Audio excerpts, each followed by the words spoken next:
बाई तुला काही दुखी राहिलं का? वाकडा एंगडा तोंड करी राहिनीचं काहीच तू मोकळं मोकळं सांगी टाकवा मग काय वय ना वाचून बाई. मोकळं मोकळं सांगाल तुम्ही विचारायला तर पाहिजे ना. अरे काय शब्दभर विचारा सुद्धा नाही सुन बाई तुला काही दुखी राहिलं का? काही त्रास बी राहिला का? काय काही सुद्धा नाही ना.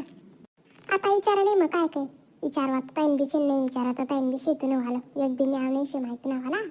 हा म्हणा मला न्याव नाही ना विचारानं तर नीट विचारा ना मग बाई तुला काही दुखी राहिलं का? त्रास बी राहिला का? म्हणजे तुला का बरं तोंड एवढं वाकडं नाशेन तशेन सांगायला लागलं की पुढे पुढे. हा जाऊ देऊ का आता सांगशी का काय बी राहिलं.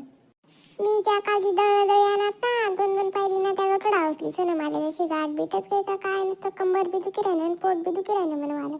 हा ना दुखत ना तुम्ही मला कंबर जड काम करानी सवय नाही मनावर दकाडवा सगळं मजानच पप्पूबाई नागत बसवा आणि सासूबाईवर टेकवा अचानक काम करायला लागा का असे दुखस मग.